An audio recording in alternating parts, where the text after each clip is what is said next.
আমি জান্নাত আপুকে খুব শ্রদ্ধার সাথে আমি আপনাকে একটা কথা বলতে চাই।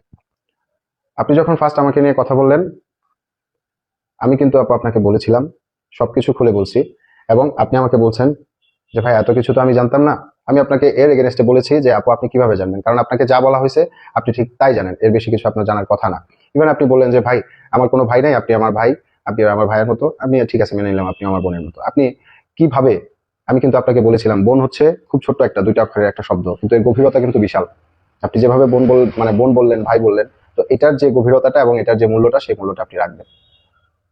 কিন্তু আপনি সেই জায়গায় থাকতে পারলেন না। কেন থাকতে পারলেন না সেটা আপনি জানেন। আমি আবারও বলি, আপনি সেই জায়গায় থাকতে পারলেন না, কারণ হচ্ছে সানভির সাথে আপনি আমাকে কথা বলাই দিয়েছেন, এটা কিন্তু আমি স্বীকার করছি। সেটা কতক্ষণ? 1.5 থেকে 2 মিনিট, এর বেশি কিন্তু না। আমি কিন্তু আপনাকে বলেছিলাম, আপনি আমাকে কথা দিয়েছিলেন যে সবকিছু আমি আবার ঠিক করে দিব, আপনি চিন্তা করেন না। কোনো কিছুই তো ঠিক হয় নাই। আপনি বলেছিলেন যে, আমি আপনাকে বলেছিলাম যে আমার নামে যে এত মিথ্যা কথা বললো, আমি আমি আর কখনো লাইভে যাব না, কিছু করবো না, জাস্ট টনিকে বলবেন যে আমি শোয়েবের নামে এবং তার পরিবারের নামে যে মিথ্যা কথাগুলো প্রিভিয়াস ডেতে বলে আসছি, এগুলো মিথ্যা, একটা সরি বলে ফেললি আমাকে হবে, আমি আমি মেনে যাবো। আপনি কি বললেন যে হ্যাঁ উনি, ওনার সঙ্গে কথা হয়েছে, তো উনি আপু সরি বলবে, বাট উনি তো এখন লন্ডন থেকে আসছে, উনি খুব টায়ার্ড, তো সময় করে বলে দিবে। উপরে আল্লাহ আছে একজন। আপু আপনি এখন হয়তো বা না করতে পারেন, বাট উপরে আল্লাহ আছে একজন, এই কথাগুলো কিন্তু হয়েছে, আপনি কিন্তু আমাকে এই কথাগুলো বলছেন।